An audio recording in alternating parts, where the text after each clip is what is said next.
મારું નામ ભરતભાઈ ગોવિંદભાઈ આહિર મોટા અને દોર ગ્રીન હાઉસમાં મેં ગ્રીન હાઉસ પ્રોજેક્ટ કરેલો છે અને એની અંદર મને બાગાયત ખાતા તરફથી સહાય મળેલ છે અને અત્યારે મેં રીપ્લાન્ટેશન માટે એપ્લાય કરેલ છે અને જરૂરી કાગળ મેં અંદર સુરત બાગાયત ખાતામાં આપેલ છે.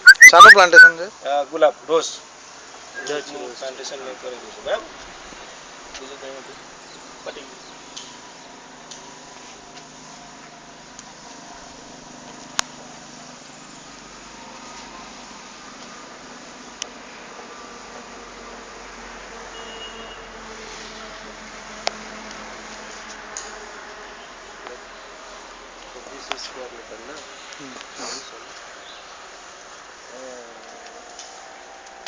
ચોપન છે. આ ને બે દોર